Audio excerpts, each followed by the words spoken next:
Good afternoon, everyone. Welcome to the Madison County Special Session Board meeting tonight. If you don't mind, bow your heads, we'll pray over the meeting.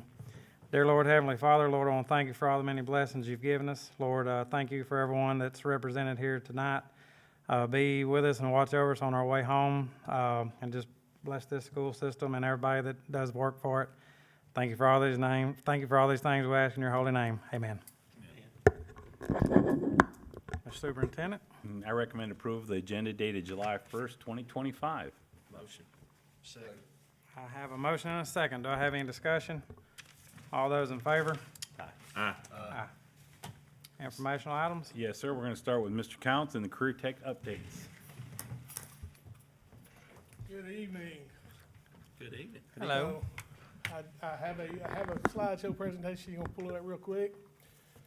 So from my understanding, y'all want to know a few of the things that we've accomplished this year, and it has been a year today that I started in this district. I feel like I hit the ground running, and then I feel like there's days I was running in mud. But I think we've made a lot of progress. I think we've made some very big improvements over the year, and I think we've got some things that we've got lined up coming up that's gonna be even more so.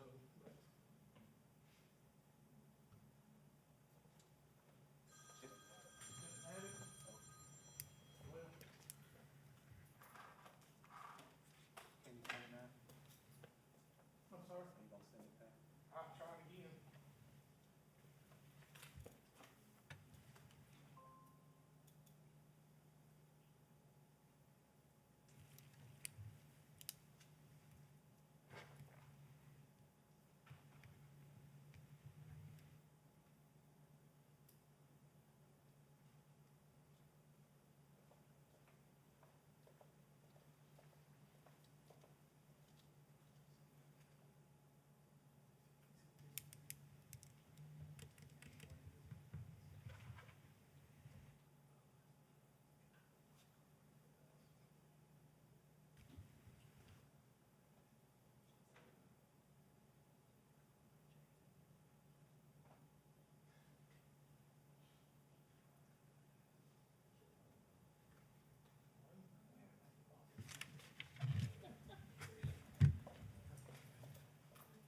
Sorry, technical difficulties.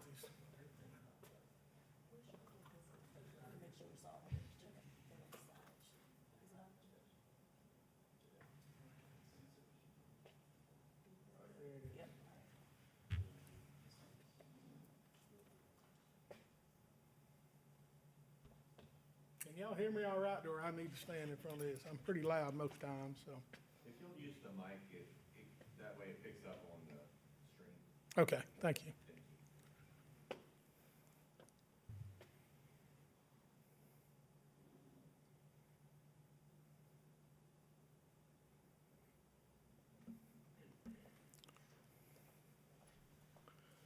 All right, so MCSS, CTE at a glance.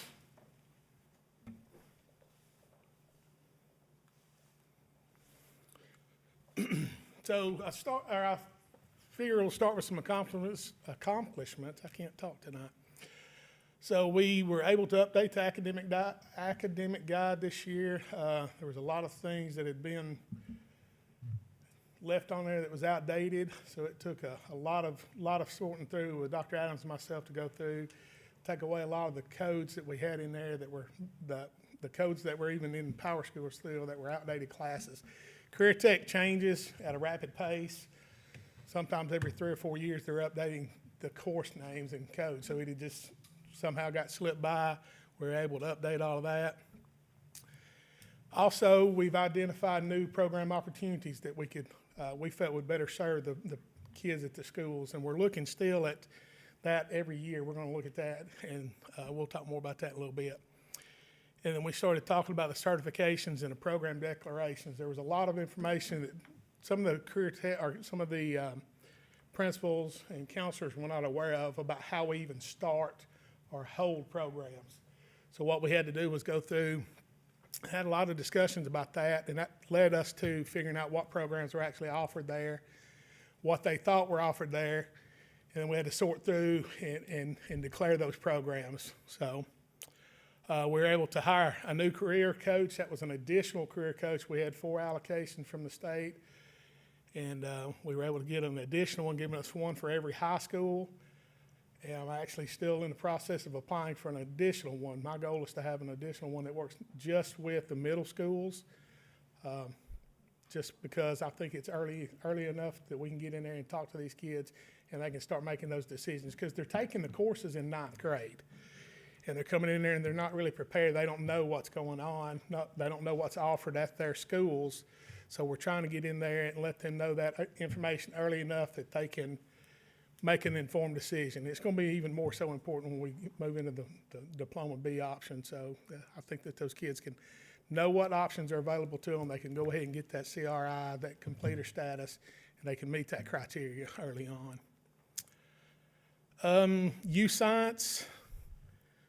This district was already utilizing Youth Science. It's an exceptional program. It goes above and beyond what the CUDA career assessment does. It actually picks up on the students' aptitudes and allows them to hopefully find out where their likes and their aptitudes cross, and that's where we feel like we should be trying to push those students into the careers in those fields.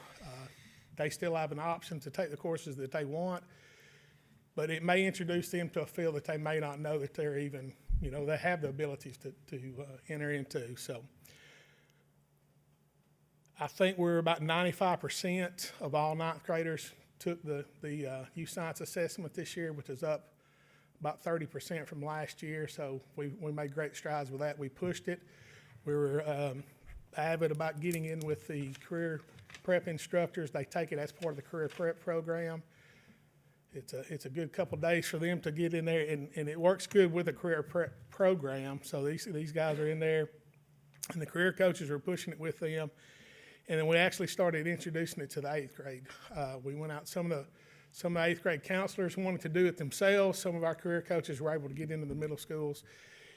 And I think we got about 600 students total 8th grade. I have to look at that number again, but to take that assessment. And it's not as detailed as the 9th grade assessment is, but it starts putting them in the career pathways, which is important it gives them that opportunity to start making those decisions as they come into 9th grade. And like I said, I am applying for an additional career coach. Continuing on, because of the discussions that we had with the principals and the counselors and the assistant principals, we're able to make some decisions on converting some existing programs that were either through the realignment at the state level, those programs changed, or had already changed, and we were just not aware that they had not made those changes at the school level. So we have every program is up to date in the schools now. So they're all with the current course of study. So we found those programs at Hazel Green, Sparkman, and Buckhorn. And then we were able to start some career tech programs at the Virtual Academy, which was huge.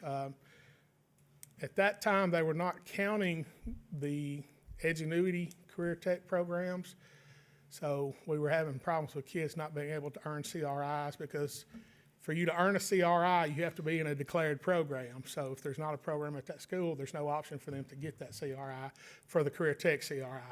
So we were able to start 3 programs there, which they had some existing teachers that were able to fit the criteria for those. So it worked out pretty good. Those programs are business management, family studies, community services, and computer science. And at Sparkman, we started a travel and tourism program. They had 3 family and consumer science programs, and we just converted one of those programs to that travel and tourism. And with Huntsville and Madison County industry, that's a huge market right now. So we feel like there's a lot of kids that can go into that workforce.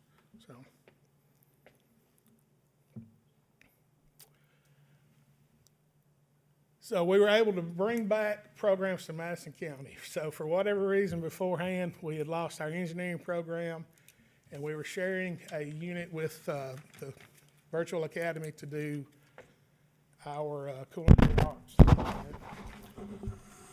So through the graciousness of Mr. Cubitt, we were able to get those units back.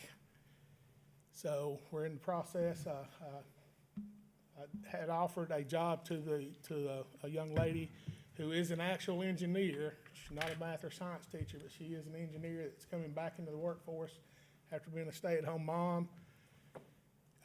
Her background's in biomedical engineering, so I think that's going to be a really good asset for our program, especially with our medical science program that we have. But they're also going to be working on a project, and we'll talk about this in just a second, Tango Flight. So Tango Flight is, Mr. Cubic and I have been talking about this since the beginning of the year. And it was a lot of jumping through hoops to get this program, but essentially our students are going to get to work with our engineering students, and our aerospace students are going to build an airplane over a 2-year period. You know, what better project can you find in Huntsville, Alabama right now, or Madison County? So, in my opinion, it's going to be a huge project. 2 years, they will get to assemble this. They'll learn all different parts of it, from the assembly to the design to the engineering of it. And at the end of that 2-year period, those students who worked on this plane will get a chance to fly in that plane. And I'm sure they'll let some of y'all do it too, if you want to see how much you trust our students' work. You don't want to do that, Mr. Kent? So How big is the plane? Do it's you know? it's a 2-seater.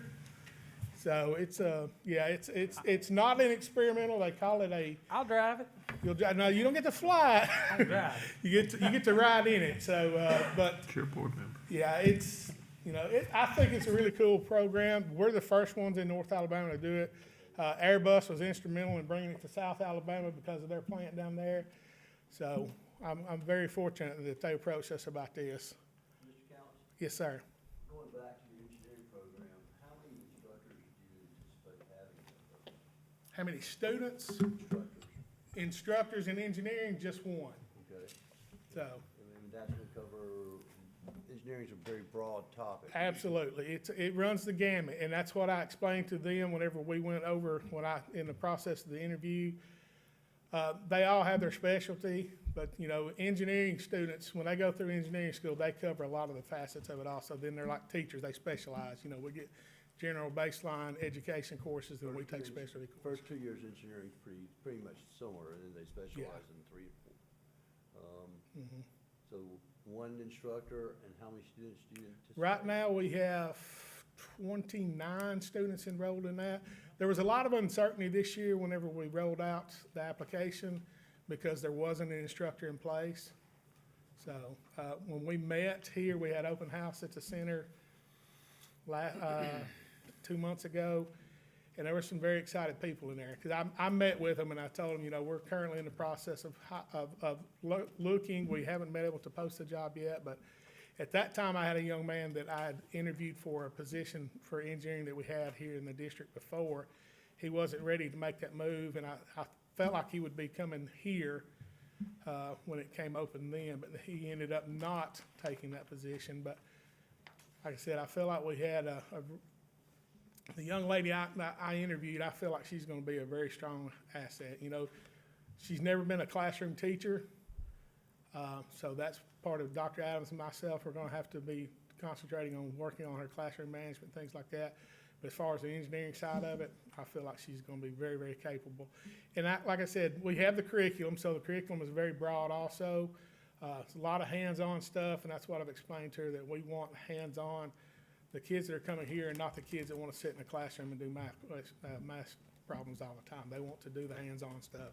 So she's very excited about that stuff, and she was very adamant about it. She had done her research when she came in here and talked to me. She actually was a product of the career fair that we had at the Learning Center, or the Teacher Resource Center. She came by and talked to me, and I'd mentioned the process, or, you know, what we're going to do. And she said that she went home and started studying. So she was big on project-based learning, which is what we're moving to in a lot of our career tech programs now.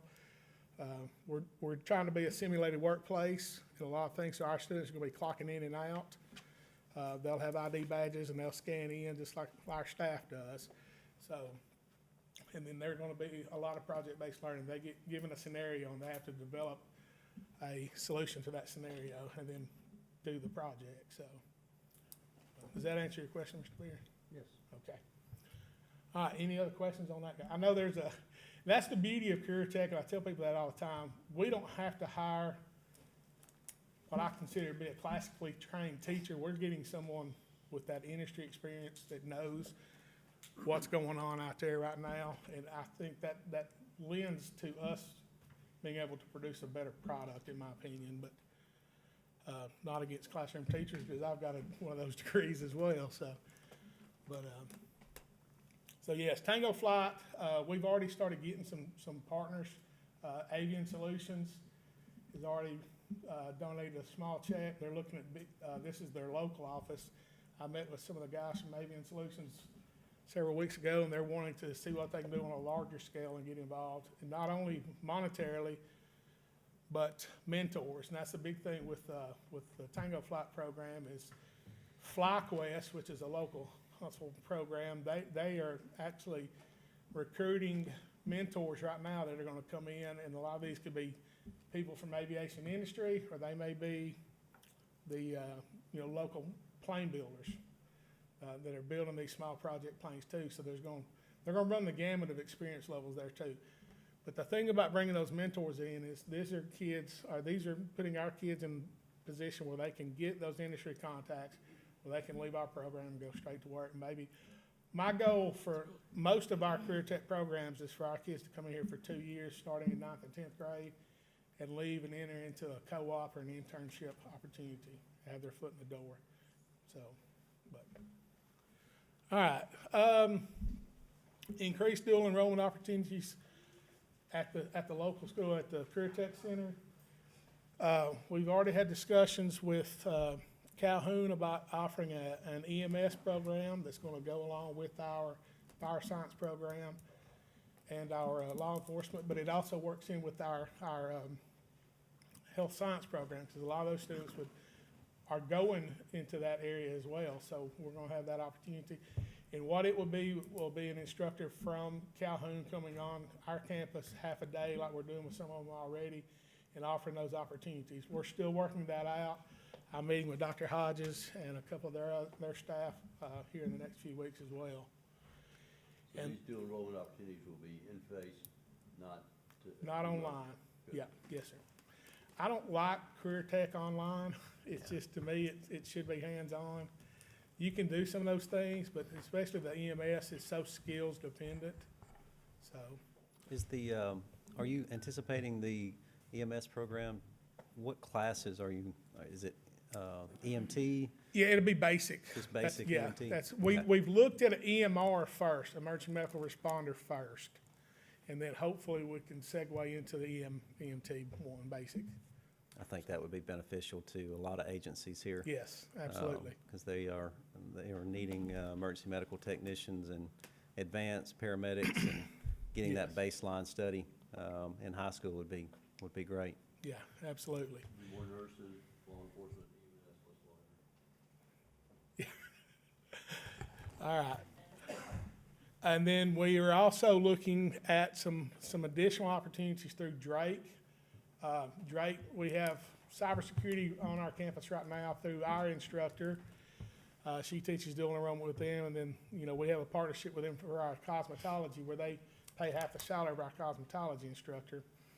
So one of the big issues we have, and I'll address this here in a little bit, is space. I could easily justify hiring a second welding instructor, but I have 35 kids on a waiting list to get in the welding program because it's so popular, because that's a high demand, high wage job.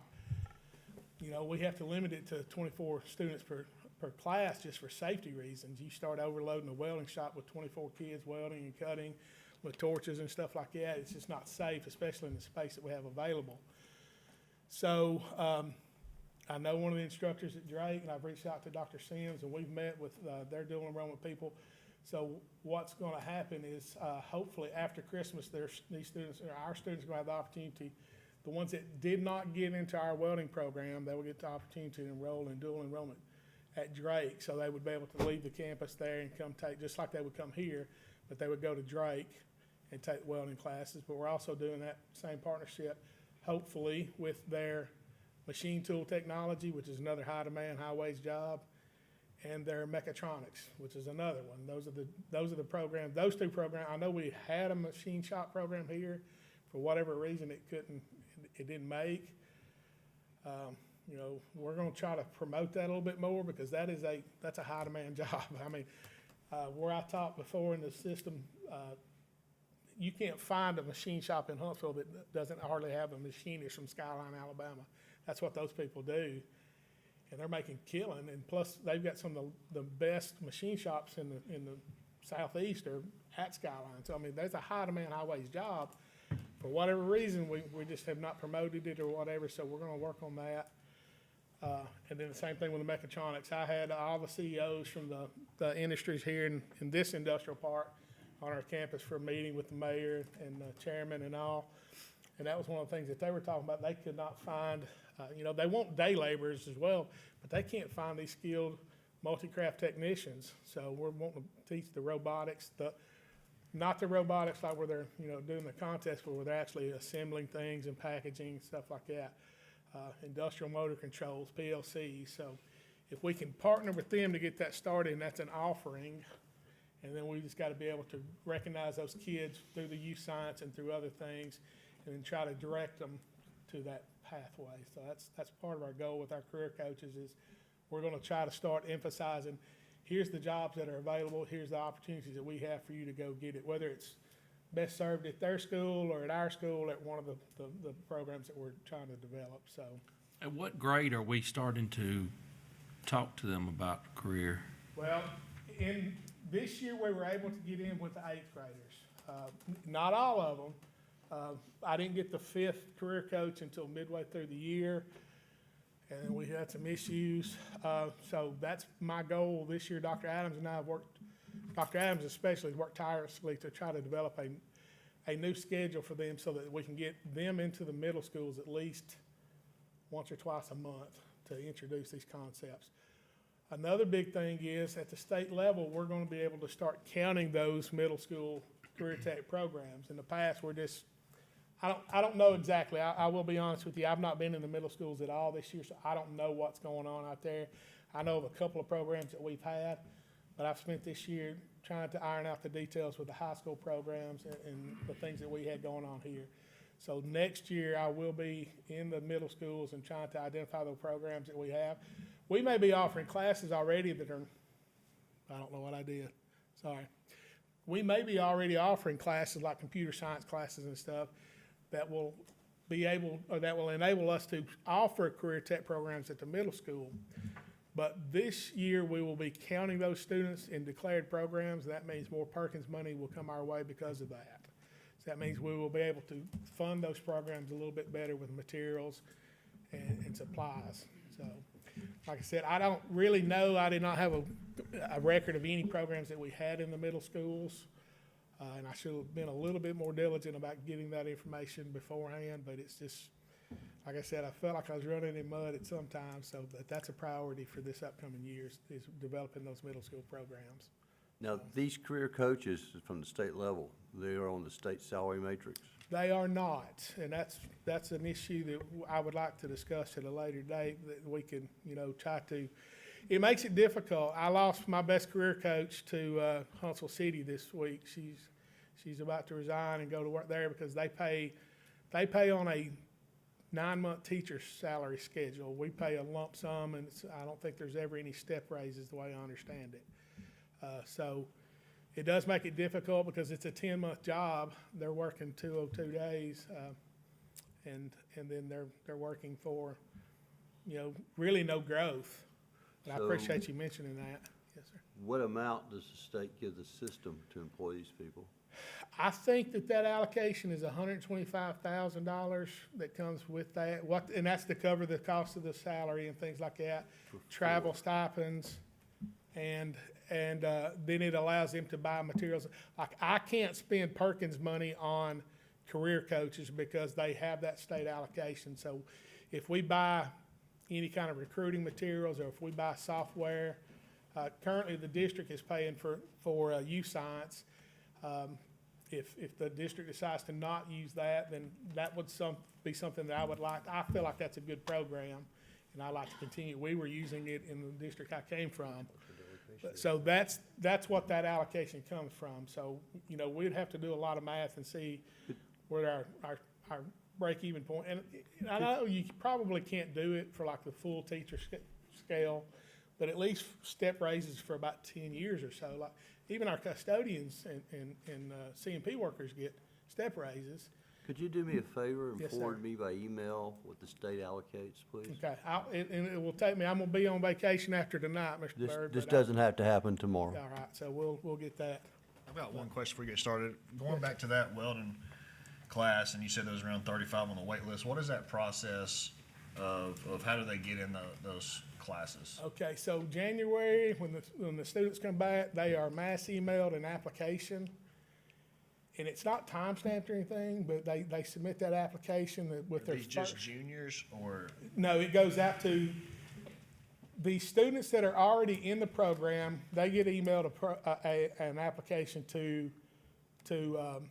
renew. They have to reapply. It's like a job. They have to reapply. So if they're in there and they're not doing the things that they're supposed to be doing, we don't want them just taking a space from a kid who's gonna wanna be in there because it's such a high-demand program. And it's for all of them. All of our programs are ran the same way.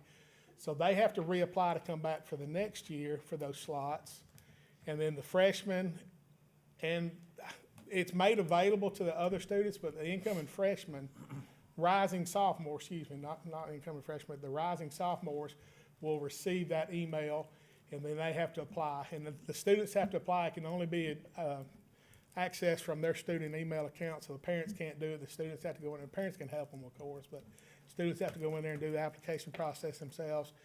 And then counselor and assistant director go through that process. For some of them, the ones that are dual enrollment, we have to make sure that they have a 70 or above average, just because I'll have to move that.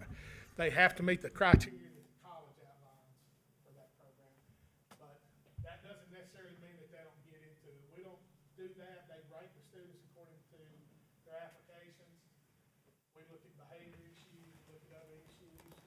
We have to look at IEPs and make a decision based on, can we make the accommodations for that student that's not going to affect everybody else in there. So there's a lot of different things that go into that process, and they spend about a month and a half to 2 months going through those applications. When they first released, within the first week of the application releasing, we had 300 and something.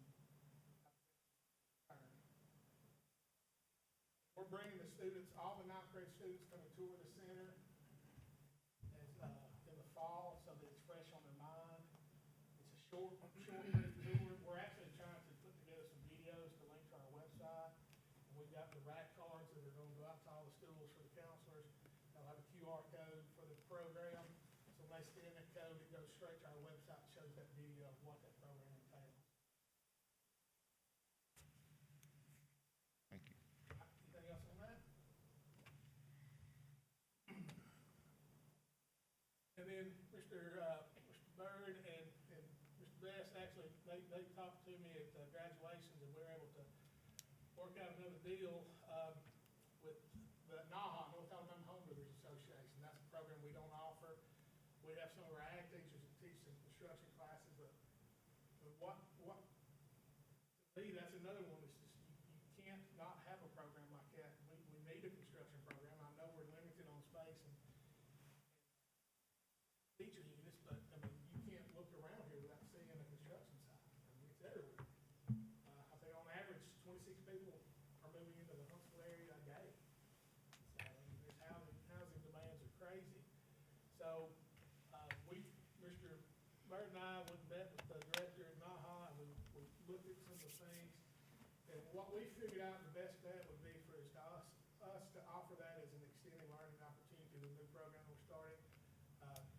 Sort of mimics the co-op. They've got to have a certain amount of hours, but it can be in a lot of different things. This is a 9-week program. It'll be 4 nights a week, 3 hours a night. So it alone did not meet the criteria. So we did some number crunching, and what we decided was they run through these programs. I think it's an 8 or 9 week course, and every 10 or 12 weeks they start it again. So at the end of this course, they have a career fair. So our students that would be interested in this would be able to attend the career fair for the previous group. And we said that what we felt like would be the best bet was those students would have to have a job in that construction field, whether it's working at Home Depot or Lowe's or something like that, local hardware store, something that's related to it, and they have to have that job to be accepted into this as an ELA, extended learning opportunity, excuse me, so that they can get their hours. They, you know, we don't wanna set them up for failure. But then they can go through, once they get certified, we're also talking about adding in some of the, Skills for Success program for Calhoun. They get certified in skid steer, forklift, you know, mini X.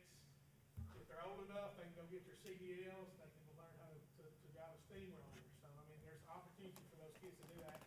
And then they've got their foot in the door for a good construction job, you know, a true legit construction job. They're learning the basics.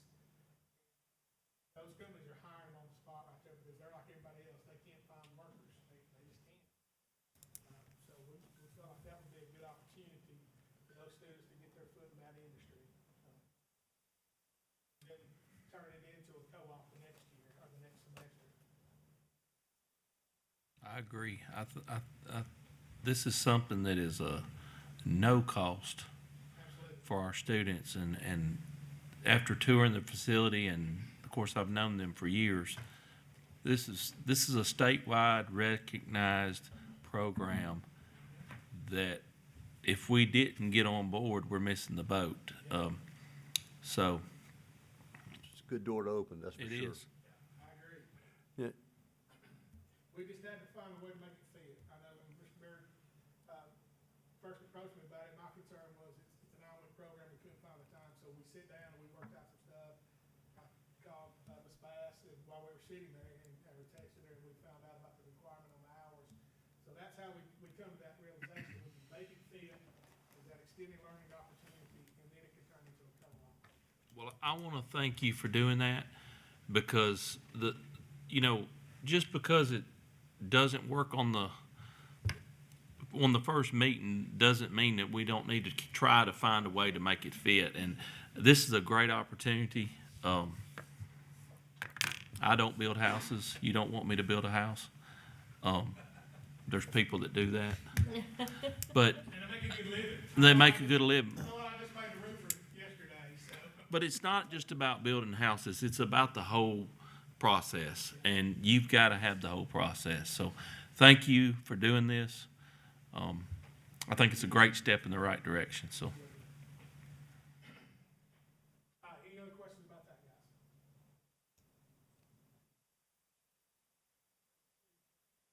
Yeah. So increased CRI opportunities, like I said, it's about the CRIs, getting the computer status. My biggest point is I want those students to have a credential in their hand when they walk out of our program. That credential says that they have a skill set that they can go out there and they get a job, you know? One of the big ones, Mr. Maston, y'all were if you were at the Chamber of Education meeting, you heard Mr. Maston speak, you hear his passion for the job that he does. Phenomenal instructor. He was able to, we sent him to Texas just a few weeks ago to get certified as a AWS, weld inspector, so that our kids can get that certification here on the spot. They can do their welds and do their weld tests. Up until now, we'd have to partner with somebody else, and we'd have to wait till they had 10 or 12 of them to come in and test. They would come in, the kids were able to still get those certifications, but it's a longer process. So now they can take that weld test, they can do the certification process, and that makes them a bigger commodity when they go out into the workforce. We've got a young lady who signed a contract with, she's a Hazel Green girl, student athlete, dainty little thing, and she's going to work in Florida as a welder, and will make a lot of money, probably more money than some of us have made in our first job. I'll know more money than I made in my first job, so. And she's going to school while she's down there. We also sent Mr. Stedham, our law enforcement instructor, to, I think he went to Gadsden State, to communications class to learn the 911 operations type deal. So that's a CRI that we can offer to our law enforcement students, our fire science students, and our nursing students. So he's going to be able to rotate kids through that program and teach that. 911 can't find operators. I mean, you can't find people to answer the phone and operate the console. So that's a big thing. And then the guard card, that was another one that we brought through this year. It's not a state recognized CRI right now, but I'm gonna try to fight to get that added to the list because to be a private security guard in the state of Alabama, you have to have that guard call. We had about 6 students that were able to take that class and pass it to get that certification so they can leave high school and go be a private security guard. Money, as always. Mr. Counts, We talked about the increased program capacity through the dual enrollment. We're always looking at ways that we can grow that. Dr. Hodges at Calhoun is an old friend of mine. We were talking at National Skills USA contest. He told somebody I've probably known him for 40 years. I knew him before he was Dr. Hodges, so I don't have a problem reaching out to him and seeing what he can provide for us. So we're gonna have lunch here in a few weeks, and we'll see what other options we can get. Calhoun's a good partner with us. They send money for material, they send materials and supplies for our welding program and our automotive program, so that's been a good partnership. We're just looking to see how we can expand it. And also, we're adding this year, if we can get the logistics worked out, we're gonna be trying to do dual enrollment for our health science program through Drake State as well. Able to add That's good. the cybersecurity last year. Ms. Drysdale, y'all know, she's our teacher of the year for the district. She was one of cybersecurity's top 4 teachers of the year for cyber. She got that recognition in Chicago 2 weeks ago. She had 4 students competing at the national level at Skills USA. One student finished 6th in the nation. He's a sophomore, so we're hoping he's gonna be a national champion. So, like I said, with that extended learning opportunity, we get job opportunities. If we can get these students in here, these programs can be 2-year programs, so we can get them into those internships and stuff. As seniors, then that frees up more classes for other students to get, so we can increase our capacity. That's one of the things that I was challenged with whenever I took this job, was to see how we can get more students in here. And that's one of my goals, is to get these kids in through apprenticeships. I had a gentleman from the state office of apprenticeships come up, meet with me earlier this year. We're trying to work on something with our bus garage and also with Huntsville Utilities garage. Get some of our automotive students into those programs, working as paid apprentices. I know our shops is like everybody else. We run through technicians, we run through a lot of different things, so we get those kids in there and get them started early working, and that's a benefit for both of us. have we had any conversations with Huntsville Utilities about partnering with them for lineman apprenticeship? We've not had the conversation formally yet. I have mentioned to some people that I know down there, because they are the same way. Yeah. They have to, I've got a good friend that's over all the contractors here, and they contract so much out because they can't fill their positions either. They can't fill the position, and there's just so much work here Yeah, that they have to go outside. Yeah, so, Well, I've discussed this with them early on, and they have a program that they pay for a scholarship to Calhoun to go through the pre-apprentice program. I would like to see that blow up. That's what my son does, and I see the benefit there. Calhoun, you come out of the pre-apprentice program with all the certifications and your CDL and everything you need to go to work, and it's pretty much job placement. So whatever we need to do, I've got a friend there that I've talked to, and right now that's what they're doing. So, Well, Huntsville Utilities has several props out there on their yard that Oh, I their know. apprentice I know, and it's right students here. utilize, and it's in our that's the thing, backyard, is it's so. in our side yard. That was the reason for my discussion with them, and that's where it went. Yeah. And I'll make sure I mention that to Dr. Hodges about maybe partnering on that program and then getting our foot in the door. With the apprentices, all I can do is start the conversation on that, and the state office of apprenticeship has to go out and make those connections. So when we talked about it that day, that was one thing that I mentioned, was utilities. That was not on my radar at that time, Wes, but we'll make sure that we have that conversation as well. Well, I'm willing to have that conversation again, and whatever we need to do. I just see the benefits. We got to give our students the opportunities that we can, and we can't just take no the first time. More doors are better. That's right. Well, and I think there may be a partnership there with Huntsville Utilities. They may be willing to assist with some funding there, also. I mean, they see the need, they recognize the need of, I mean, they're understaffed right now. Oh, I know. And, so there may be some conversations that we can have, going forward. And if we can help with it. I would love for us to have that partnership. I mean, they're right here, you know, That makes good sense. so. And even TVA, I know TVA is not close proximity to us, but we were in the same industrial park at the center I was in before, so we were working closely with TVA because, I mean, they were in a sister building to our center, so. Any further questions on that? I was just saying, if we need to knock doors, Yeah, I mean, and I'm. you know what I'm saying? If y'all wanna start those conversations and bring me in on it, we'll see what we can do on our end. I'm more than willing to do that. That was one of the things I told Mr. Q whenever I came over here was, I knew the people to talk to in Jackson County. I'm getting to that point now here, I just don't have the contacts here that I had in Jackson County, so. That's one of those things we want to hamstring a little bit. So any of those opportunities y'all can introduce me to, I will gladly have those conversations. All right, vision for the future. Talked about the industrial maintenance program, the mechatronics. I would love for us to be able to have that here, you know, just because I feel like we can do it at a different level. Building construction program, expanding auto collision offerings. Not a lot of mom and pop auto body shops. It's still an important trade, but some of those skills that they're learning in there can be transferable to industry. I'd love to say that every one of our kids are gonna come out of our programs, both here and at the school, and they're gonna go right to work in the field that we've trained them in. That's not the case. We still need factory workers as well, and that's what some of them are gonna do. So if we can introduce them to some things like the specifics, like the vehicle wraps. We got a kid that's come out of our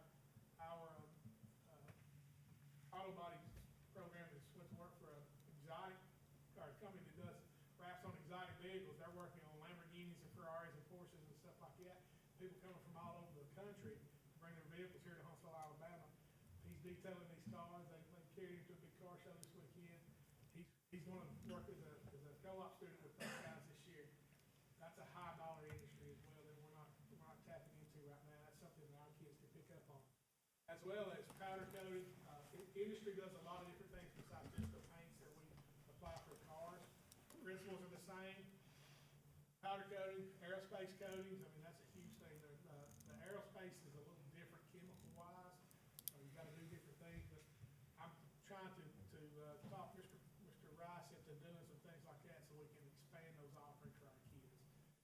Anything, like I said, we can do, it's gonna give them a leg up when they go out into the industry.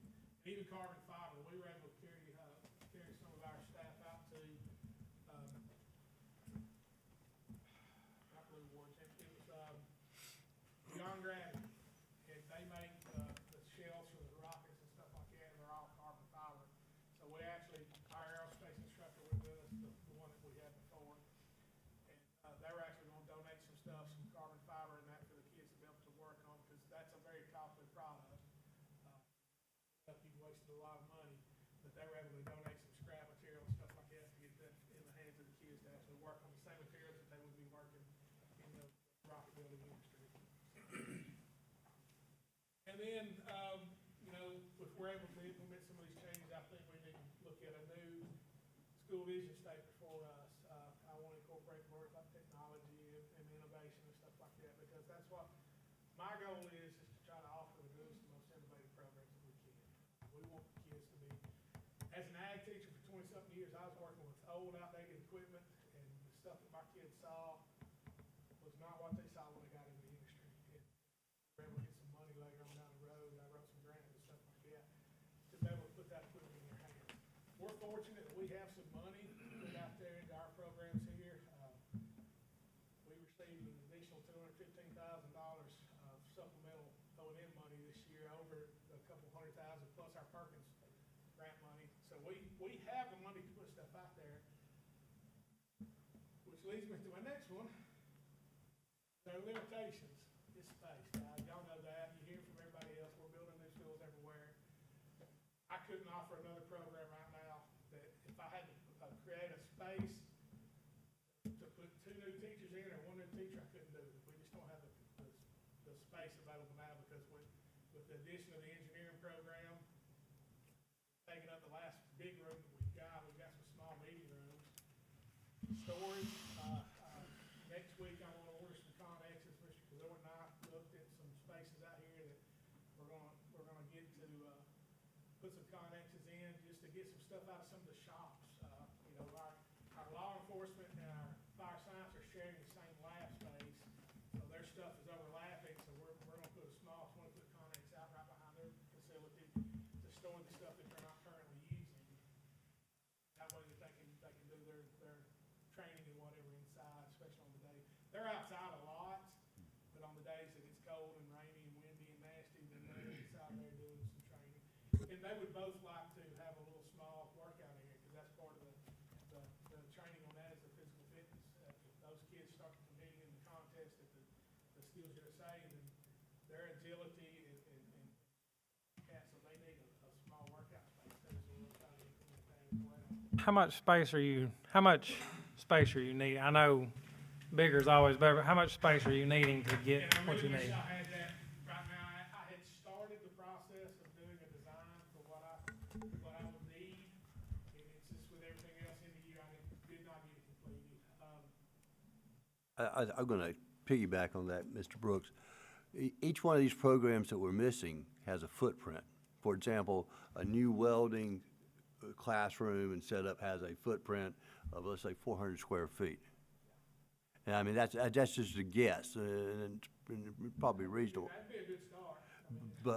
But I think the issue here is what programs require approximately how much space? And that's, like I said, that was one of those things that I was working on. I actually carried on one of our virtual days. I carried most of my instructors up to the Kevin Duke Center to look at the shops up there, just to see how the layout is. Not saying we gotta model that, but I mean, that was, at the time it was built, it was the most innovative, up-to-date career tech center in the state of Alabama. That's what everybody was chasing. So I don't like a lot of the design on that, so unfortunately, I was a trained draftsman for a little while too, so I can do the design and drawings, but we're looking at that and looking at what needs to be done in there. So just the layout can change the way that the space is utilized as well. Okay. Way you arrange. Well, let me ask the question this way. Our space is limiting us what programs? We're lost, we need another welding program. We need some other things, because we do have some land scattered here and there. You know, for example, there's some available land in, I think, Walnut Grove, Mount Carmel, McKee Road. You know, I think the issue that I'm trying to figure out, and I know when we came in here, when you were contracted in, there was discussion of a real estate transaction that never occurred. But I think as a school board member, I want to know what programs am I losing to my students because we don't have enough space, and how much space would each program cost? Yeah, and I can get you those. I'm not ready for that right now. I've really had every intention of getting that done, and I've had 40-something job interviews in the last 3 weeks. Well. So, and it was in Atlanta for 3 days last week for national skills competition. Would December or November be a reasonable time? Yeah, that'd be fine with me. I can do that. Like I said, it's in the process. It's on my desk right now where I started the design, and we took measurements, and I looked at what we have here, existing space. So you're looking at, if I could, your suggestion is maybe for smaller space to maybe put a few different ones in? Is that what you're leaning towards, or just overall collectively? Each program requires a footprint. So you want to know individually what each program would need? Rough estimate, please. And, you know, Because what that allows me and my colleagues to do is to say, okay, we have 1,000 square feet available at Monrovia Middle School. We can do something there. Now, that's mythical, there's nothing No, there. I understand, yeah, I know. But you know, I would very much like to keep our program centralized to this area, but regrettably, our land that we have already purchased may not allow that. Yeah, I will work on that. I'll get you an individual breakdown on those. Of course, we do have to have, classroom space for most of those. They try to keep them out of the classroom as much as possible, but it's inherent. And one of the things a lot of people don't realize is that because of the process that our teachers have to go through to keep their program certified, they have to have office space, they have to have storage space for files and equipment rooms and stuff like that. I would expect for you to include that information. I'll make sure that I put all, and I'll detail why and what that. And err on the size of large, not small. Hey, no problem there.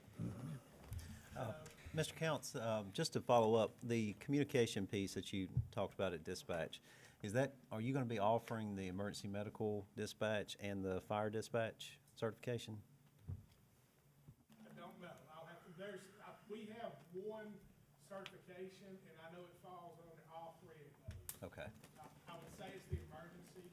I don't think it's fire specific. I think it's just the emergency one, because it does cover, I know for a fact that it covers the EMS side of it for the health science, as well as the fire science and law enforcement. Okay.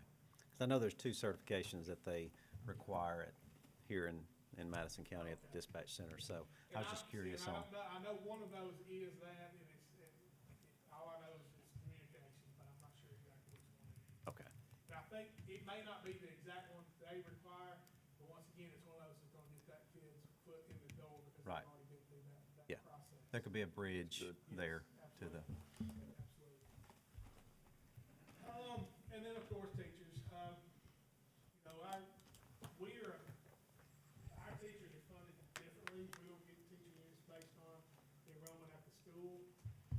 Ours is fundamental, it's based off of the teacher allotments at the school and, their enrollment through the different formula to figure out career tech at the schools and then for district center. So I know we're maxing it out. We looked at all that. We have the teacher units that we're allocated. But for us to be able to grow, I would like to ask you to look at some locally funded units. And once again, I'm trying to get in, we still have, we've got 2 instructors that are fully funded by the community college that they work for. They are their staff members that we give them the space to do the things that they're doing. And then cosmetology is a half of the unit is paid for by the and I'm looking for any of those opportunities we can, but that's probably not going to increase a whole lot. So once again, we're limited in space, but we're doing increasing. We're staggering our law enforcement, our fire science, so we get them both in a shared space. We would be able to bring that EMS in one of those spaces during the day for half a day. So we're looking, we're shifting stuff around and seeing what we can do. For future growth, we're gonna need more space, and I love to have it available. And I didn't mention on the youth science a while ago, one of the key things I like about youth science is I can go in and pull up as a district administrator, and it shows what the talent pool is across the district. I can look at each individual school, so I can see if we're offering programs at that school that fits the needs of what the students have. And then I can look as a district and see if we're meeting that need here too. So it gives me an opportunity to decide, if I have some attrition, I have an instructor that retires, is that program meeting the needs of our students district-wide? Do I need to close that program, or do I need to look at opening a new one? So that's one reason why I'm such a big fan of the youth science. I'm an old ag teacher. That was not a big thing for a lot of ag teachers, but it's always useful for me. How we can best serve our district. That's all I've got, guys. I will entertain any more questions. I know I didn't put a whole lot of vision. We're still in that process of design.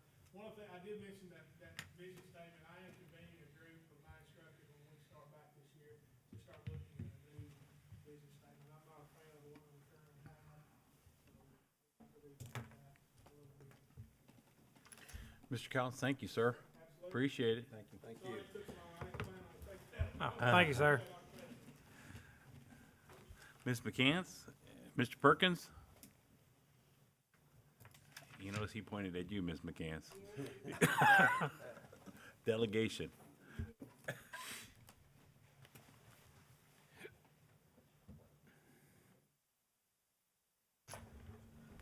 Thank you. Good evening, everyone.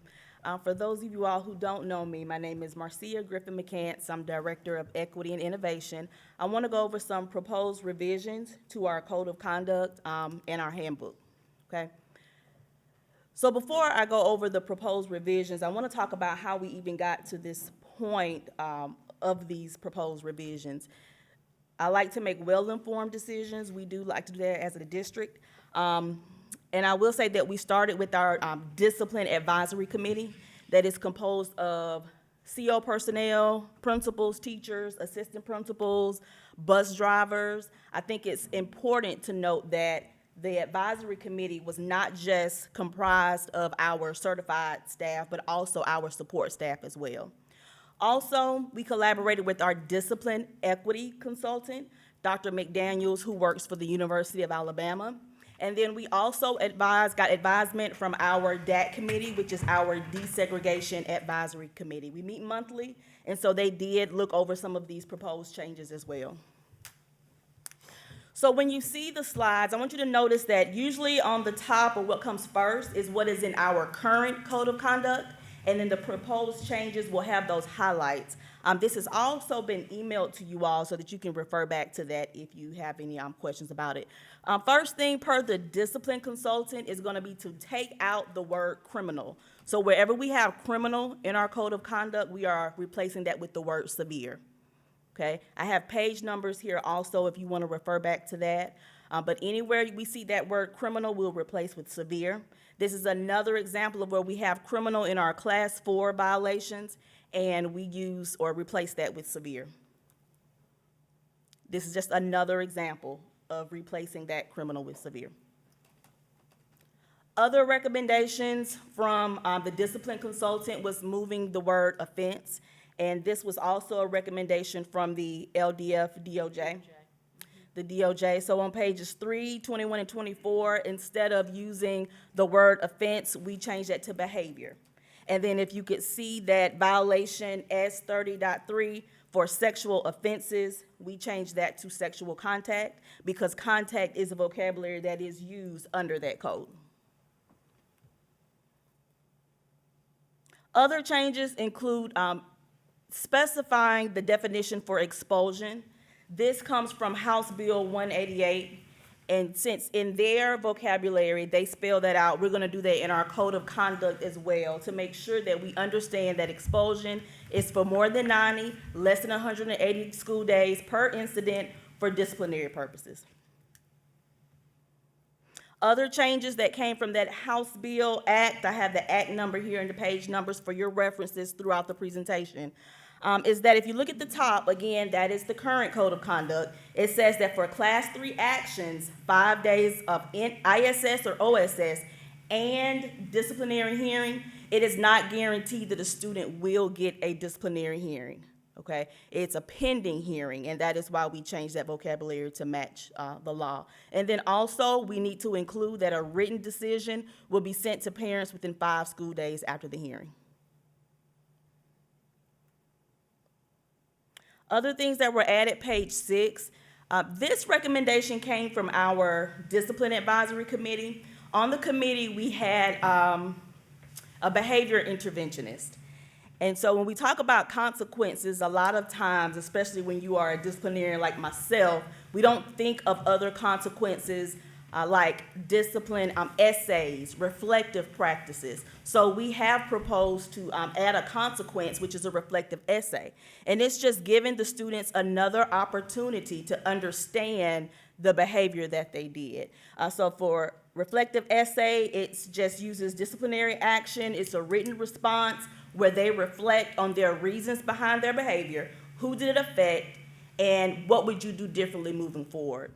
An example of an elementary reflective essay is here, and we can know it's elementary. We have a little picture there. But I also put drawing because after speaking with some principals on the advisory committee, One of the concerns was, what if you have pre-K students or kindergarten students, or maybe students with IEPs or 504s that have difficulty reading and writing? They can draw. And this can also be an assignment they can complete with their parents at home for homework. This is an example of a secondary reflective essay. And these are just examples. These are examples of what a reflective essay would look like. We do need to add the Teacher Bill of Rights into our Code of Conduct. This was placed into law 2023-24 school year, so we have already implemented this. 24-25 school year, last year. We've already implemented this, but we don't have this language in our Code of Conduct, so it needs to be added. And it just says, in accordance with the procedures for the Teacher's Bill of Rights, a teacher may exclude a student from their classroom. And this is something that we've already addressed, and we've done a good job with it with the district. From my perspective, it has not come across my desk where a teacher has felt like they have not been supported when it comes to the Teacher's Bill of Rights. As a district, we have required all schools to give us their classroom management plan, what they would do in response to the Teacher Bill of Rights. And again, it was implemented last year, but this year we do need to put this terminology into our Code of Conduct. Are we gonna track the essay portion? We can. So if we have a student that is given an essay, and then 3 weeks later, they're given another essay, we're gonna track that, correct? Yes, we can definitely track that. And this will be for a local level. So this will be low level. This is not something that would show up in our SIR report like an in-school suspension or out-of-school suspension. It's progressive, so it would be low level. So yes, we could track that as well. On the essays, what about the students that are very, very young, like our K1, 2s, and 3s? They may not be able to do an essay. They can draw. They can draw. No. And another thing to note is that we have some high school students that have issues with that as well. And so as administrators, we have to take statements for them. Sometimes they can't, read or write, and which has caused a disciplinary issue. And so what we do as administrators is, let me transcribe that for you, read it back to them, and they'll sign it. Back to more changes. So on the left side where you see the highlights, this is the current page 9 in the Code of Conduct. And on the right side, that's the current page 28. So what we need to do is notice that we have bus discipline found in 2 different sections of our Code of Conduct, and it's confusing. So we had some administrators that were using code L11.1C for bus discipline, and then we had some that would just use the back of the book. So we're gonna delete that local L11.1C violation and move it to page 28. So basically, it's just putting bus discipline in one section of the Code of Conduct instead of 2 separate places. Another additional change, if you see what I have circled for the L10.1A and L10.1B, both of those violations are failure to follow appropriate directives. We're gonna use the same code, not 2 different codes. We're gonna use the code L10.1A. I found a discrepancy because at L10.1B, as you can see on the left side, that is non-conformity to dress code. And we had that same code for 2 different violations. So it's kind of finding errors, fixing that, and then also addressing bus discipline. So in a nutshell, we're just making sure that we put bus discipline in one place on the Code of Conduct. Now let's talk about bus discipline. It was brought to our attention by our equity consultant, and it has also been a concern of some administrators in our district that for local level bus discipline, the first violation for that could be up to 5 days off the school bus. So I want to just make sure that you're clear that when we're talking about bus discipline at this point, it is low level. Those low level things could be like changing a seat while the bus is in motion. If a student has an assigned seat, if they change their seat without permission. removing seatbelts before coming to a complete stop if you're on a minibus, yelling or speaking loud, speaking when approaching railroad tracks, blocking aisles or emergency exits, failure to secure items, bringing prohibited items. This also includes failure to follow appropriate directives and using profanity or obscene language, but not directed at a bus driver. So this is all low level. When meeting with the committee, one thing they wanted to change was to remove failing to secure all items within book bags, backpacks, or cases. Because they felt if it's an accident, why should a student be held liable for if something just falls out of their book bag, if they did not secure their items, and they were thinking more of the elementary students. The committee suggested to add no recording or videoing, because there was nothing in our lower level bus discipline that addressed videoing or recording. And the bus drivers, they said, yeah, we are okay with students having their cell phones because it sometimes actually helps us during our route for them to be, focused on their phones instead of bothering other students. But the issue came from the video and the recording. So this was a suggestion.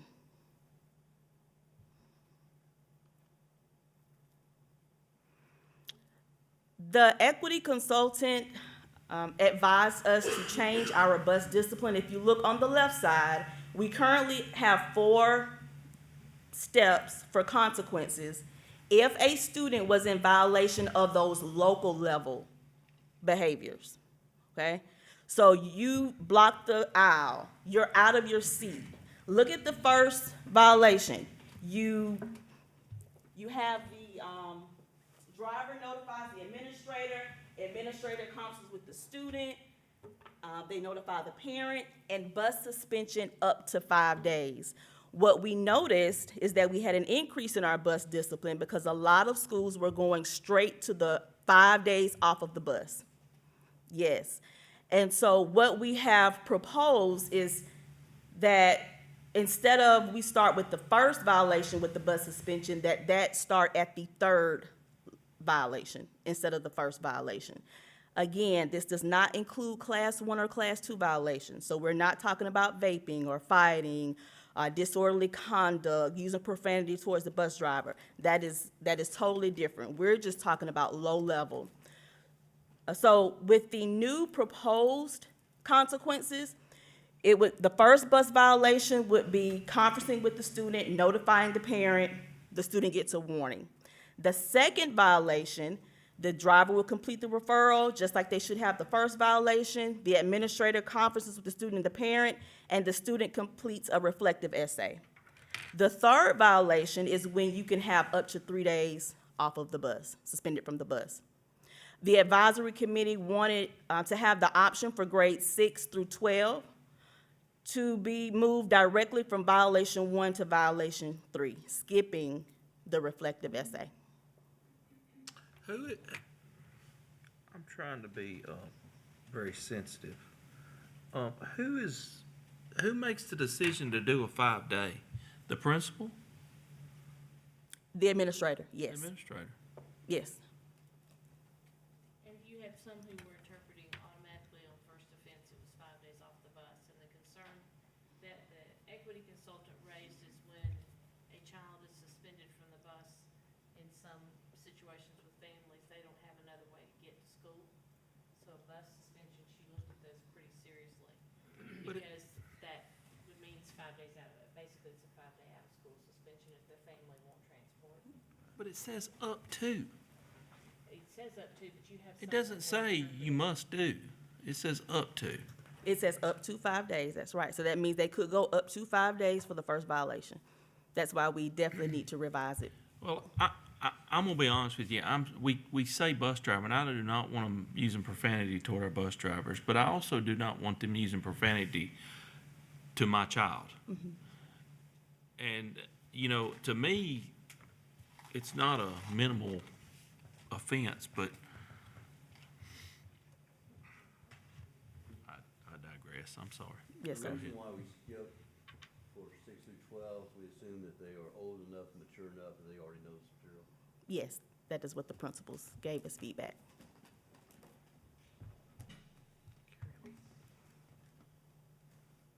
So as you can see, the highlighted changes would be our new consequences for bus discipline. It progresses, so you start at the 3rd violation up to 3 days, 4th violation up to 5, 5th, 10 days, 6th.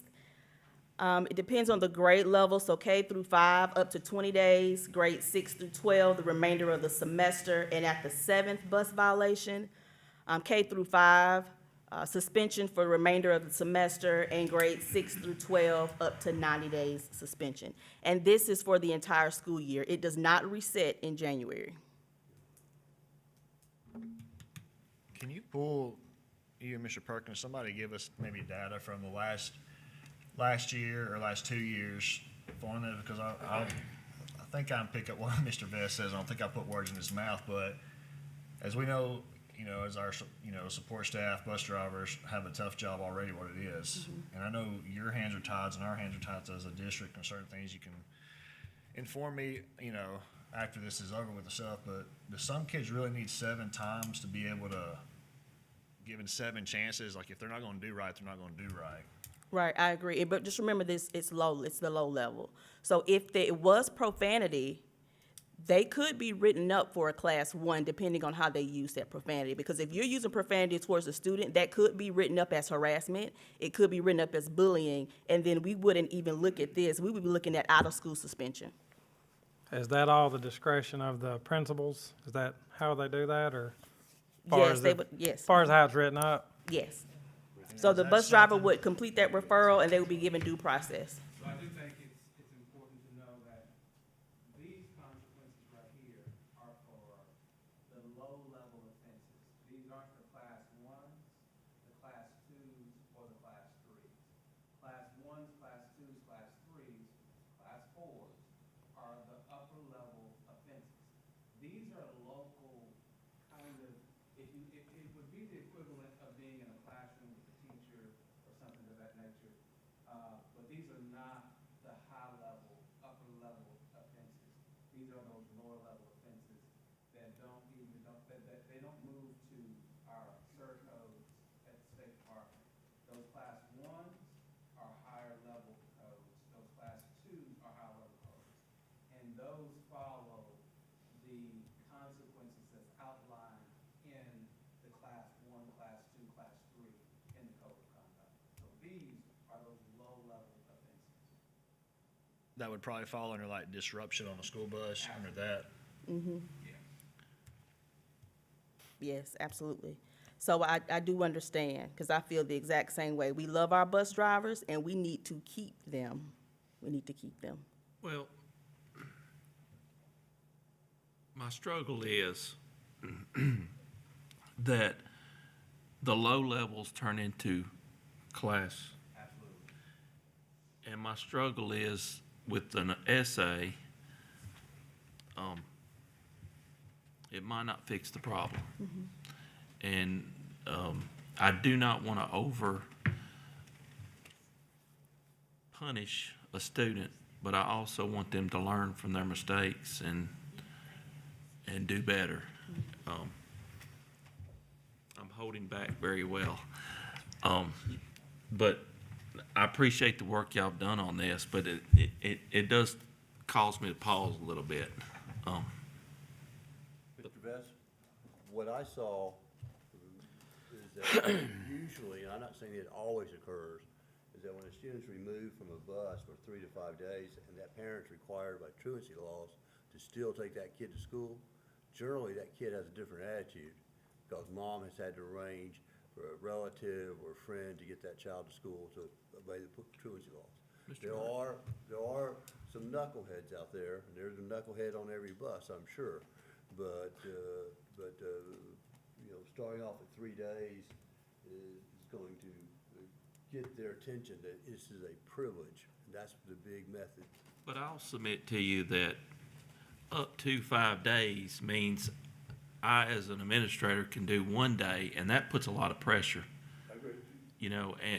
And I don't see us going right to the 5 days.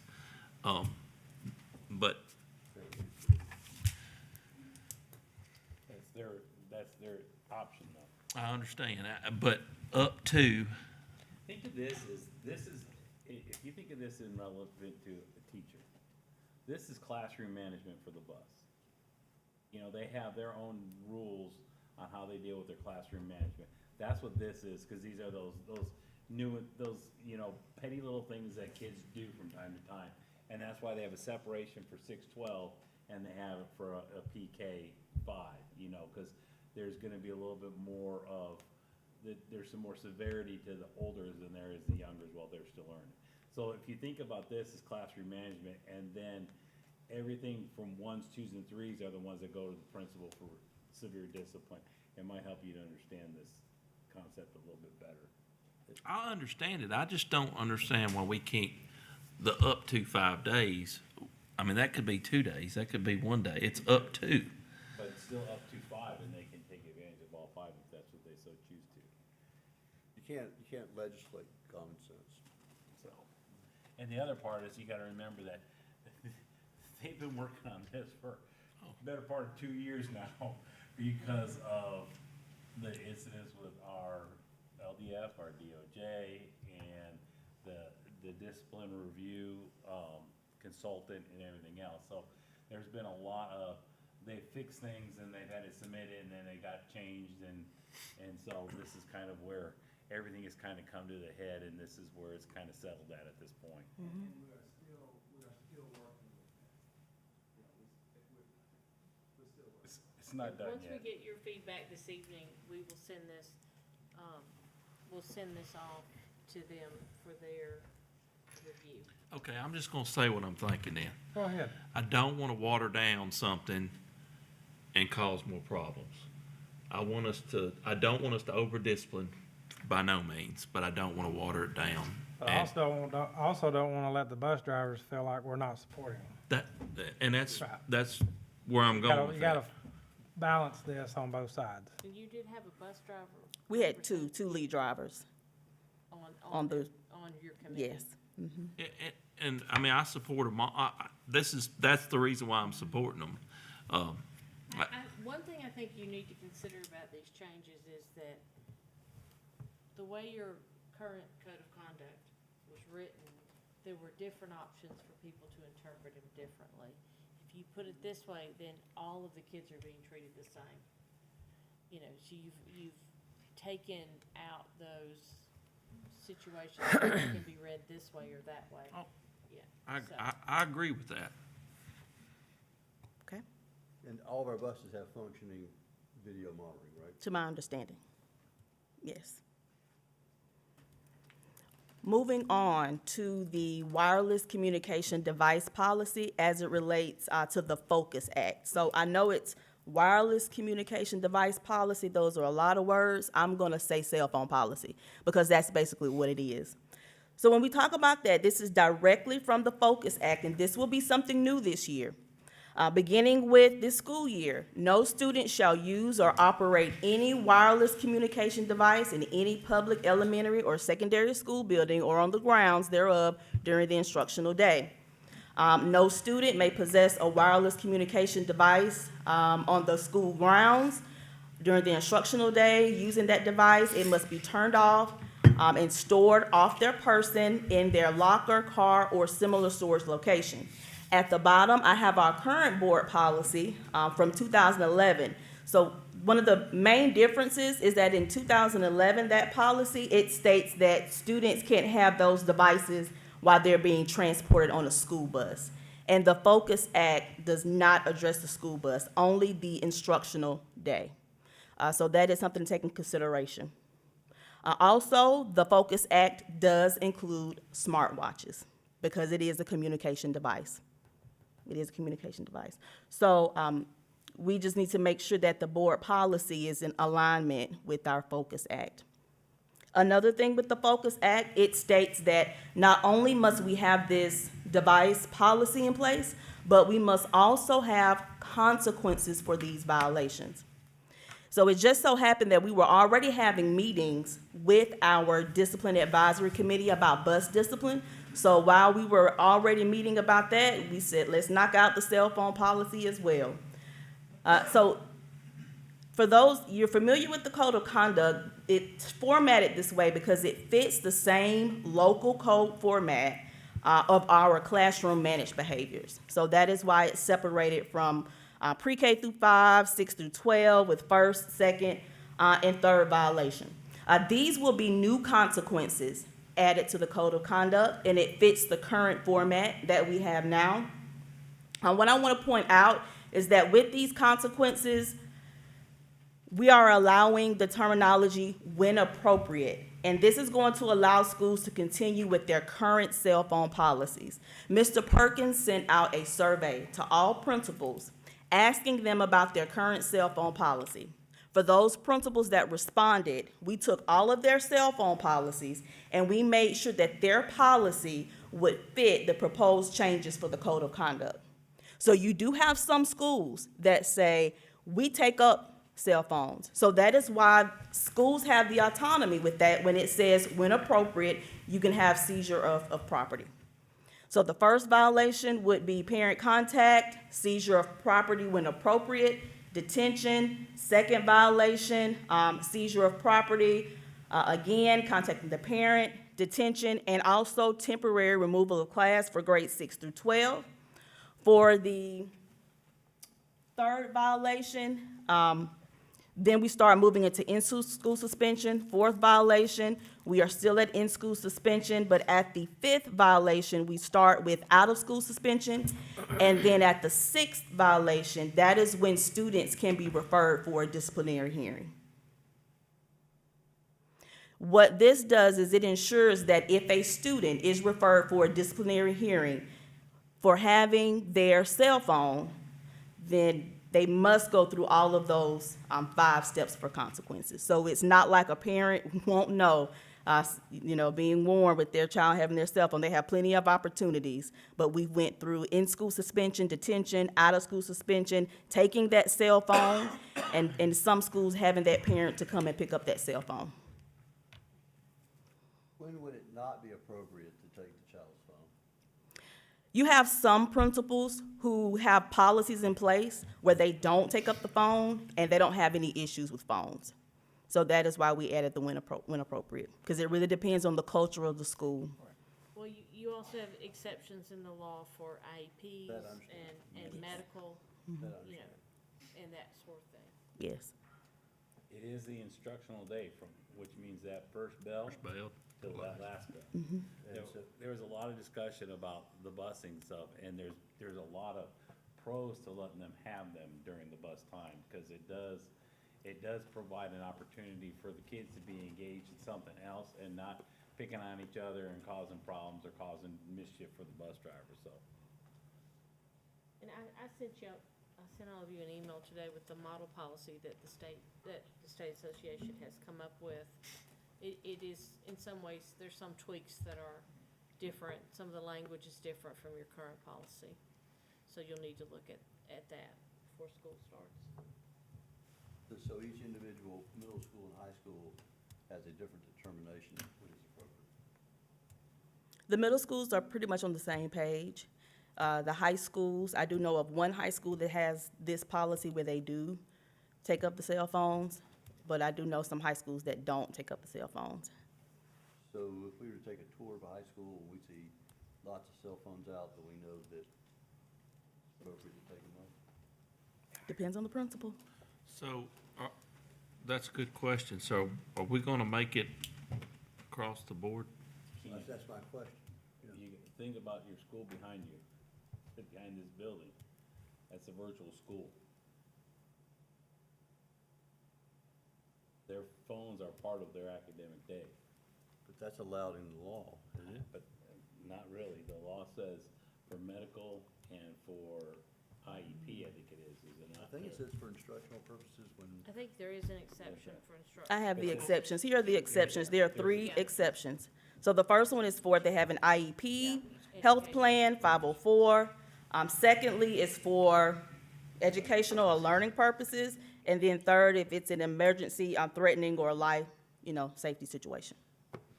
because my concern from the board perspective is the definition of appropriate may be different at Sparkman High School, maybe different at Buckhorn High School, Hazel Green High School, New Hope. And If you look at that language, though, if it's for educational learning purposes, they're gonna have to be doing something with the academics I agree. that are being taught to use it, or they have to have one of those other exceptions. So it shouldn't be, other than the virtual school, it shouldn't be a very common Correct. occurrence. But I do not want a student leaving Hazel Green because they've moved to Sparkman and the cell phone policy is different. I agree. So Appropriate of when to how do start. we fix that? Though state law fixes that. Well, all of them It have to says follow no. the state law. If there's, Right. if the cell phones are out there, there needs to be an academic purpose for why. Okay. And that's what I'm saying, other than the virtual school, there would have to be a specific reason why the teacher's having them out to be used. Correct. It's not, and correct me, because like I said, not without having, I'll have the paper copies in front of me, but does the Focus Act, doesn't it say it cannot be stored on them? So- That's right. So book bags are acceptable, but they cannot be on their person. It's supposed to be off if it's, well, this is a big debate at the superintendent's conference, because there's some lawyers are saying that what on person is book bag's still kind of on person. What SSA is saying that constitutes off the person. On the person would be in their pocket, on them, in their jacket, whatever they have on their body at the moment. A book bag is not actually on the person, it may be on the floor, maybe whatever, so it's stored inside there. So as long as it's off in there, in a locker, in a car, any of those things are acceptable. But if Johnny puts his hand in the book bag and starts using the phone, then. Then it's in violation of it. Violation. Yeah. I still come back to when it's appropriate to seize the phone, because I agree with Mr. Vest, if, that, we need to have a more uniform definition of when it's appropriate to take that property and turn it into the office. If you look at the model policy and you look at it in conjunction with what Ms. McCants is proposing for the disciplinary consequences, I think it meshes pretty well. And I will say that's one thing that the principals gave feedback in the survey, was please don't make everybody do the same thing when we have policies in effect that are working just fine for us. So that is why we put the when appropriate, giving them that autonomy to do that.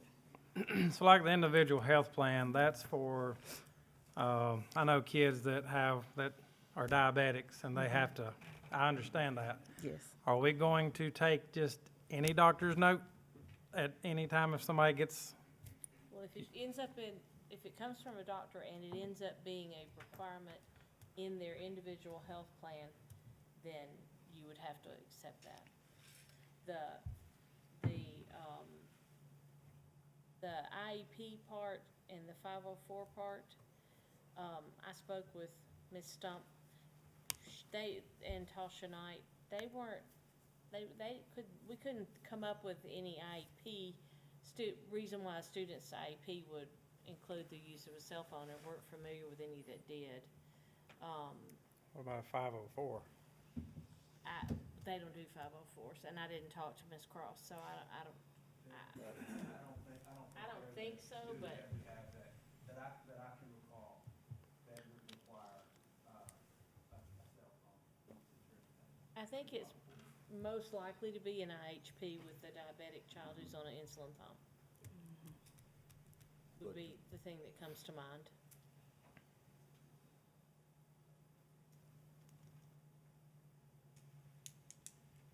Ms. Thompson, so we do have to adjust our board policy, correct? Yeah, Okay.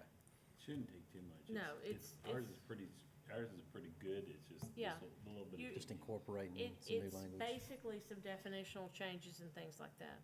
So we do not want it to be what Sparkman decides is a offense to take the phone to be the same at Hazel Green? I think so. Or is that what we're, When that's it's in what, that's writing. what my question is, uniformity. Are we, I know I think the question is like, how do you define what the academic purpose is? And I think that's what needs to be justified by the teacher or the administrator. I think the that teacher defines that. But that's what I'm saying, that's where it's at. If there's not an academic purpose and they don't have a health plan, the phone doesn't need to be out. It's in violation if it's out.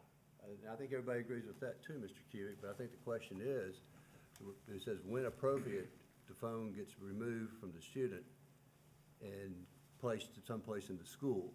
And that's gonna vary from school to school when appropriate. That definition, when appropriate, varies.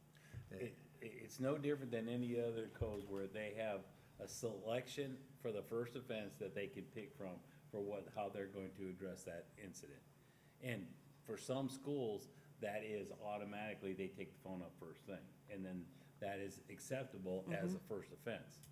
But for other schools, it's not the first, they may choose just to do a parental contact or a conference with the child or, so that's why there's a selection for them to pick from. It's not going to be, and that's what your principals are saying, is like, what they've got working in their schools worked well for them. So don't change it to where they have to do something that's working in their buildings. It's still a available solution, but the question is you're not telling that, okay, so principal A or assistant principal B, you're going to do this, this is your only choice. That's not what this is. This tells, it's like for third violation, parental contact up to 1 day in ISS, when appropriate, the phone is removed from the student. So when is it appropriate? Well, that will be determined by the principal and or So- the AP who's dealing with the discipline. So in some instances, it may be put the phone back in your backpack. In other instances, if the child's defiant, they may get written up for defiance. Absolutely. It's gonna depend on the circumstances of what's going on in the whole totality, right? Right, correct.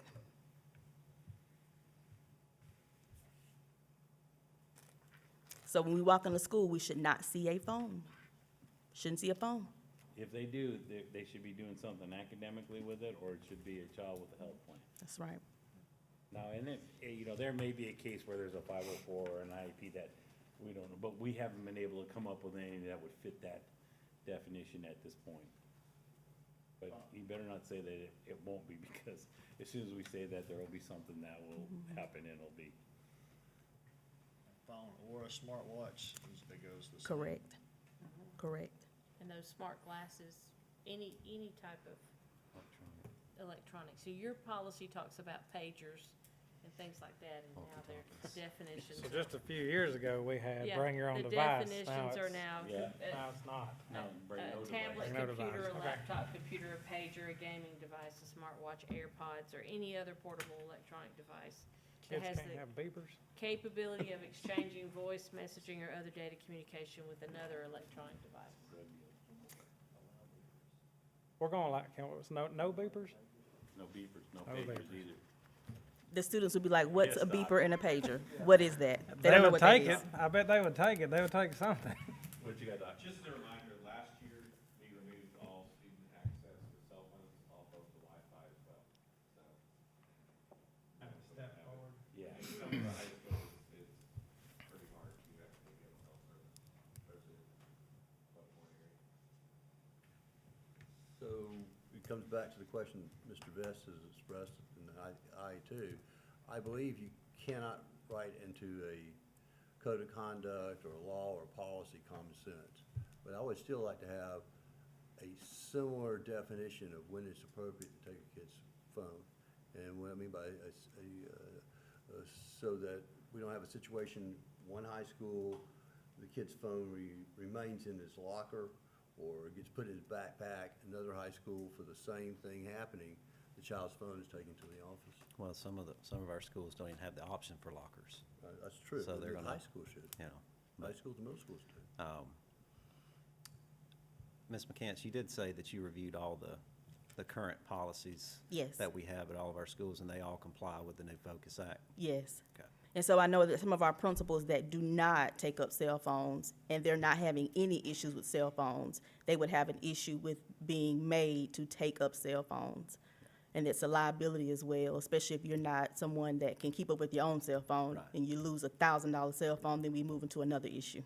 Well, you know as well as I do, this is not new for us. I mean, Sparkman's had this policy for several Yes. years, so, and it seems like it's worked pretty well, so. At one point, for discipline, we actually used to paddle.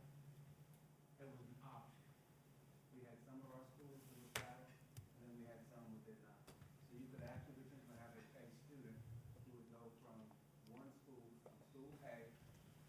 who got several paddling to school B, and the principal chose not to paddle. You know, and just utilizing that, you know, there is some, choice that a principal has, but it still falls within the guidelines of the law that is established for those schools to make, you know, a certain level of decision, that they should be able to have. As So- long as they stay within the parameters of what the guidelines and the laws state, then they're still in that safety zone. And I hear all y'all are saying. I guess my biggest thing is uniformity for school to school. I mean, we talk about that a lot, and I do not want to pigeonhole a principal, but at the same time, I would like to see what they're doing, because I can't speak for every school, but like Central, I know, since I had kids that go there, I know that what their policy was. And my kids had to follow it, but they had lockers. If you need to go use the phone, a teacher would take you to the locker if it was an emergency, not just to call somebody, but if I'm not mistaken, that's still how Central kind of does it. But not all schools. I don't Buckhorn believe have Buckhorn lockers. I mean, has, a lot of them I have don't believe lockers. Buckhorn Middle School has lockers, right? So I mean, you couldn't, the policy couldn't be as uniform as far as where the cell phone has to be. I'm not saying that. But I get what you're saying, but I'm just saying, I would like to see what all the schools are doing as far as, is that, Well, You get what I'm saying? I think that, another angle to look at here is, you know, we inform our principals, that, I mean, we're gonna follow this Focus Act. And if it's during the instructional day, there better not be a phone out, period. And, however you have to get there? right. Yeah. I mean, it clearly states the instances where a phone is acceptable during the instructional day. And this is actually something we have to follow, so I mean, it's not something that, Right. It's not a choice. it's not something that we made up, it's Yeah, something that the This state is- has this handed came down from the that state legislature. we have to follow. It is, but Yeah. the elephant in the room is what's it tied to? That affects this board, funds. Right? What's it tied to? It's tied to funds, right? Well, Talking about if you don't follow there it, is, Right. there is a, they do have some, they're gonna have a feedback, A survey. which is a survey which is gonna be administered to the teachers to determine whether or not it's working or not and it's followed. and then if they So don't they tell follow on each that, other. what happens? The teachers will be telling on Yeah. each other. in the Which is survey. tied to funds. Correct. But what I'm trying to say is that if the teachers, how to put this? If the Susie's teachers not can following a only- policy, The teachers can only hurt themselves and the district by stating that it's not gonna work. It was not the best choice for determining whether the policy is actually going to work or not. Because it's basically saying that the teachers are either tattling on themselves or on their school, or they're gonna be hurt by not getting funding for their school. So if they say it's working brilliantly and satisfy the law, Then there's no. then there's no, repercussion. so if they say it's not working, they can tie up some funds. It was a poor choice for determining whether it's gonna be effective or not. It just didn't, it wasn't logical in its, you know, in its design, but, and that's, I'm trying to That's- be nice. well, that's where I'm getting at with my questioning. I mean, it's not logical. Well, it's another example of the legislature telling you guys how to be a school board. I don't have a problem if a principal achieves the same result, you're doing it a different way. I have a problem if there's a Nelson's eye to a cell phone because the principal's unwilling to take up the phone. So if I walk into school A and the cell phones are basically gone, and then I walk into school B and the cell phones are being used in gym, library, lunch, for all these times that we're gonna have to fight to keep these kids to get their phones up. And I hear, well, we don't take the phones up, and this is working well. Well, I mean, I got 4 eyes, and all 4 of them see pretty well. and I can tell you the cell phones are out. Well, you're talking about something you're talking about an administrator that's not following the law. Yeah. And that can be handled in a different approach, Mr. Bird. Okay.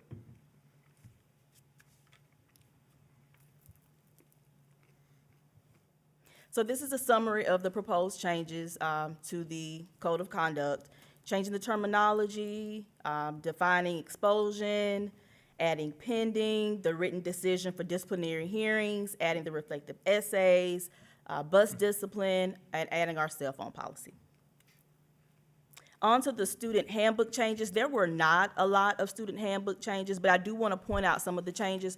There were minimal changes, like just some corrections with the school start times, also using some terminology with our shelter or heightened awareness. Those were some of the things that were changed. And then also, on the left, you could see the academic calendar that was in the student handbook, and we're going to go back to our old format. As you can see with the old format, it's just easy to read. We're just used to it, and it just looks better. So we're going to look at that for handbook changes. And then also for handbook changes, we need to combine, talk about the Alabama State Law Act 2024-262. It's a long section, but the major change is that the hearing for a disciplinary hearing or expulsion hearing is going to occur within 10 school days of the initial suspension. And then at least 5 school days prior to the hearing, the student, parent, or guardian and legal representative or advocate shall have the opportunity to review any audio or video recordings of the incident, examine all records, documents, or other information, and also review written statements made by witnesses related to the incident. And again, this is a state law. We just need to add this into our handbook. That's it. Thank you all so much. Thank you, ma'am. Thank you, Ken. Thank you. You ready to go on? Administrative items? Yes, sir. I recommend approval of the bid renewals as submitted. Motion. Second. I have a motion and a second. Do I have any discussion? All those in favor? Aye. I recommend approval of the contracts for services as submitted. I have a motion and a second. Do I have any discussion? All those in favor? Aye. I recommend approval of the personnel items in the addendum as submitted. Motion. I have a motion and a second. Do I have any discussion? All those in favor? Can I have Aye. a pause, sir? You can have a pause. Principal Gustafson, congratulations, sir, and welcome to New Hope High School. You got it. Would you like to say anything, Brian? Did you bring an hour speech, please? I did not prepare anything, but since, That's okay. Don't lose your cell phone. sir, I don't have a cell phone. I don't have a cell phone. Just want to, since I have the opportunity to speak, just some gratitude and thanks to you guys, the leadership team, Mr. Cubic, leadership, Madison County Schools leadership. Thank you for the opportunity and responsibility and trusting me with principalship at New Hope High School. Lord, thank you for your passion tonight. I've really enjoyed it. Just the work that you guys are putting into putting students first in every facet of our educational process is exciting. So I appreciate the conversation and the debate. So can't wait to get started. Start tomorrow. See you guys bright and early. Congratulations, Brian. And we're all here Congratulations, sir. for you. Yes, sir. We know you, the board member you have, but we're all here for you. That's all right, the best one, but that's okay. But I'll say congratulations and welcome. You've been in District 3 for 23 years as a assistant principal, so New Hope is a very tight-knit family, so you'll fit right in. Appreciate my wife coming with me. That's- She's a Have a daughter's a senior at Madison County High School. she's a teacher at Central, so, yeah, She does. Everybody knows, I'm sure. so. I'll do better next time. Congratulations. Thank you so much. Yes, sir. I recommend approval of the principal probationary contracts as submitted. Motion. I have a motion and a second. Do I have any discussion? All those in favor? Aye. Aye. I recommend approval of the assistant principal probationary contracts as submitted. Motion. Second. I have a motion and a second. Do I have any discussion? All those in favor? Aye. Aye. I recommend approval of supplemental contracts as submitted. Motion. Second. I have a motion and a second. Do I have any discussion? All those in favor? Aye. Aye. So, that does conclude our board meeting. Before I go, I'll take a motion for executive session where we have a unique transfer, and we'll just be coming back out of unique transfer to vote on the transfer. Before we go, do we have anything for the good of the board? Nothing? All right, well, I will take a motion to go in executive session for unique transfer. Motion. Motion is second. Have any discussion? All those in favor? Aye. We're in executive session. Absolutely.